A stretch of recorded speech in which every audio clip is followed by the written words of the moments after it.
Do you like money? Better yet, do you like free money? Well, the value of Ethereum and other cryptocurrencies has rocketed so high that even if you're running an older PC, it could be worthwhile for you to start mining while your system is idle. So, NiceHash sponsored this video where we'll be showing you guys how you can mine on your existing hardware as an easy way to make a couple of bucks with almost no downside, especially while the weather's cold and you'd be paying to heat your house anyway.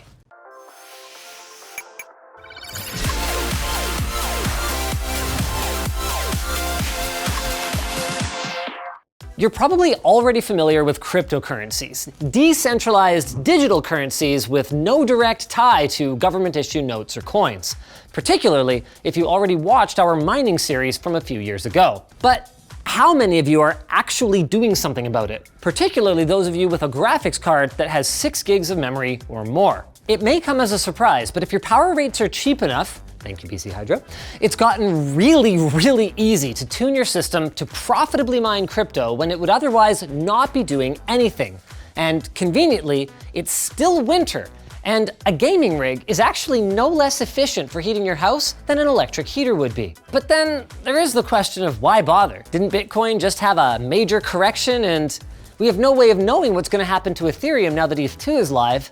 Sure, but there's also almost a 2-year window for you to mine Ethereum normally until it's supposed to fully transition to a proof of stake system rather than proof of work. And yeah, Bitcoin is currently down, but also sometimes it goes up. So if the whole setup can be done in less than an hour, which it can, it's probably not a bad idea. Like subscribing, not a bad idea. Don't miss our upcoming GPU reviews. Now, NiceHash Miner has been available for years now, but it's also been a few years since we've talked about it, and they've made some pretty cool changes. In a nutshell, NiceHash built a system where you essentially sell your computing power to the highest bidder, who then uses it to mine a specific coin.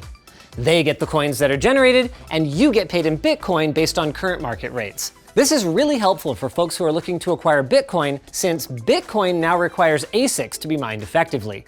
And of course, if you want something else, other than Doge, you can trade for it on the exchange. Now, NiceHash isn't the only option, and large-scale commercial mining operations wouldn't use it. But frankly, we don't have much interest in helping those guys, and NiceHash has been our tool of choice for small-time personal mining for ages now. One of the reasons is that pretty much every piece of mining software requires you to either turn off your antivirus for all third-party algorithms or allow absolutely everything through, both of which are obvious security risks. By contrast, NiceHash's new QuickMiner is digitally signed and doesn't require any third-party software for overclocking, undervolting, or mining. And since it only uses their in-house developed excavator miner and OC tuner, you don't have to grant permissions to any suspicious software. For those of you who are concerned about security risks, this should be a huge load off your mind. Of course, it does come with a drawback. With NiceHash's traditional miner, you can swap algorithms on the fly to make a bit more money by targeting the algorithm with the highest payout. QuickMiner only mines Ethereum using Dagger Hashimoto. With that being said, Ethereum is currently dominating the market, so it shouldn't be a huge deal for the moment. One of the other big concerns that gamers have about mining is, of course, wear and tear on their, especially right now, expensive graphics card. Now, as we demonstrated a few years back, there is no performance difference between a worn-out GPU and one that's brand new, at least as long as everything else is equal.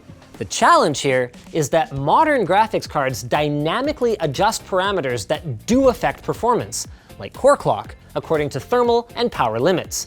And here's the thing, silicon does degrade over time, and the more heat and the more voltage, the faster it degrades. So we want to minimize both of those things. That's where QuickMiner's built-in automatic GPU tuning functionality comes in. So all we gotta do is go to nicehash.com/my/mining/rigs, and there's a yellow optimize button here. This is pretty sweet. So you can either light or medium optimize. Let's just go light mode. And then you can probably actually hear the fan profile change over there, but that's not the only thing that's happening. At the same time, it's going to undervolt and overclock the video memory to maximize the efficiency of the card. Actually, they're reducing the core clock and then reducing the power target to match demand. It's not quite undervolting, but I mean, I guess it's close enough. They'll be getting to that a little bit later. Now, it only works with 20 and 30 series NVIDIA GPUs, at least for now.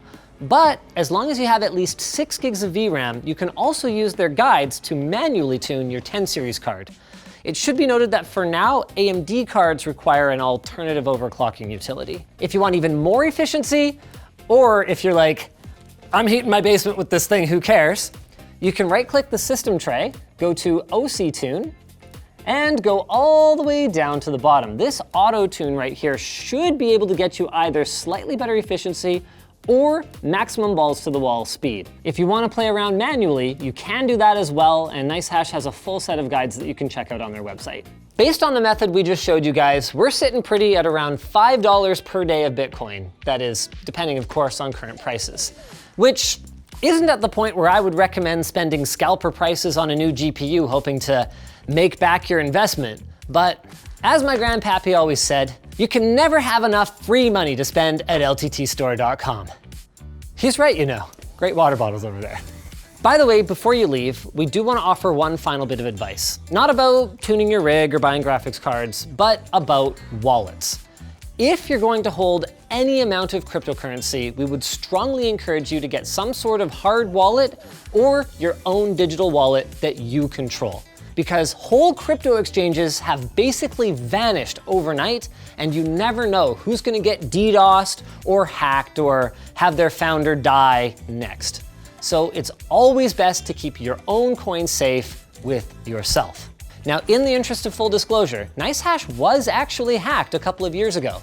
However, unlike most other services and exchanges, they actually used their own money to eventually pay back everyone who had any crypto go missing in full during the attack, which is actually the only reason that we were comfortable working with them on this project.